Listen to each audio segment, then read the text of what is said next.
Buongiorno a tutti ragazzi, buongiorno, bentornati sul canale.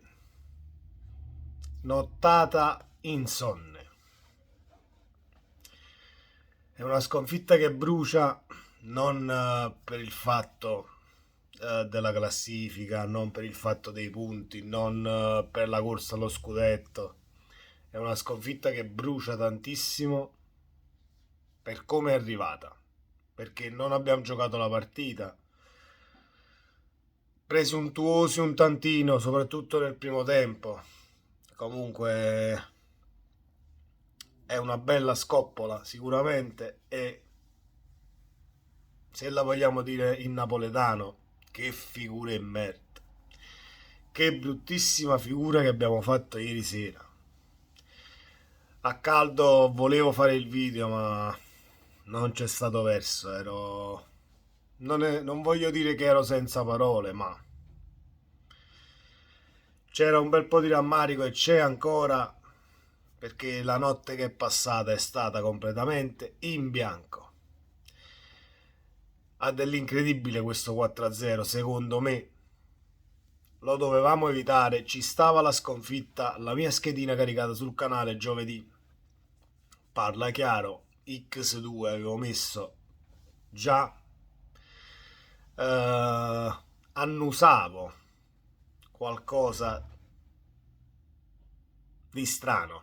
Poi il calcio è fatto di motivazioni, ovviamente, e il Milan aveva la motivazione di dover vincere per forza per rimanere attaccato al treno Champions e non perdere ulteriori punti. Il Napoli arrivava con un vantaggio cospicuo, la partita la si poteva perdere, però non giocarla fa male tantissimo, ragazzi, scusatemi la faccia assonnata, ma sarebbe stato così anche con un video registrato più tardi o stasera perché la notte è stata passata completamente in bianco. Riusciamo a rimanere calmi, riesco a rimanere calmo perché il vantaggio in campionato è cospicuo, però dobbiamo analizzare un attimo ciò che è stata la partita e alcune cose extra match per quanto riguarda il tifo, perché che stata una brutta figura, non l'è stata solo in campo, ma anche fuori. Analizziamo prima ciò che è successo per quanto riguarda il non calcio, la protesta delle curve senza tifo. Io posso passare sopra la sconfitta, posso passare sopra i 4 gol, posso passare sopra ad una prestazione non all'altezza del Napoli, ma non posso passare sopra ad una protesta legittima ma sbagliata nei modi. Perché di andare allo stadio, di occupare un posto e non supportare la squadra quando ci sono molte famiglie, molti padri e molti figli che non sono riusciti a prendere il biglietto perché era sold out e dobbiamo occupare le due curve che non sostengono la squadra, non mi sta bene. Non mi sta bene perché è surreale giocare in casa e sentire i tifosi del Milan incitare la propria squadra molto più di quelli del Napoli. Ed è una cosa che non mi va giù e mai mi andrà giù. Ripeto, sono d'accordo sul protestare per le bandiere, i vessilli, i petardi che poi sono entrati anche con Napoli-Lazio dai tifosi della Lazio. Ieri all'82esimo avete acceso i petardi per far vedere che poi voi siete entrati comunque con i petardi al di fuori delle parole del presidente e quant'altro. Ripeto, la protesta secondo me ci sta, ma abbiamo fatto una brutta figura nei confronti dell'Italia intera. Questo è il mio parere, ragazzi. Poi la partita che va esaminata, sicuramente esamineremo per sommi capi ciò che è successo. Poi spero di organizzare oggi e riuscire ad incastrare forse stasera una live per andare nel dettaglio al limite tattico tecnico perché di cose da dire ce ne sono. È un Napoli che non è stato mai in partita, è un Napoli che eh, non ha voluto giocarsi questa partita, perché quando escono partite così dove perdi 4-0 e potevi perdere anche 5, 6, 7-0 perché le occasioni il Milan le ha avute, qualcosa da analizzare c'è. Onore al Milan ragazzi, perché il Milan ha fatto una grandissima partita. Leao ha distrutto completamente il Napoli sulla fascia di appartenenza. Il terzo gol è un grandissimo gol alla Leao, che è tornato il Leao che tutti conoscevamo. Finta, Rachmani seduto a terra, palla, c'è un tiro discretamente forte che si insacca in rete. Anche il secondo gol è una bellissima azione.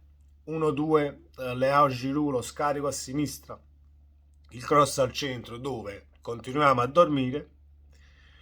Brahim Diaz fa il bello e il cattivo tempo, finta, Mario Rui si immola in scivolata e viene saltato.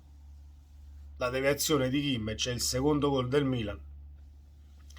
Sono i due gol più belli secondo me tra i quattro, però il Milan ha fatto una grandissima partita. Onore al Milan che è venuto a Napoli col sangue agli occhi a giocarsi una partita per loro ovviamente decisiva per quanto riguarda i punti, lo era meno per il Napoli, ma ciò non toglie che ci sono cose da affinare, c'è uno stato mentale su cui lavorare, perché è più lo stato mentale e come hai affrontato la partita che poi che va al di là dell'aspetto tecnico.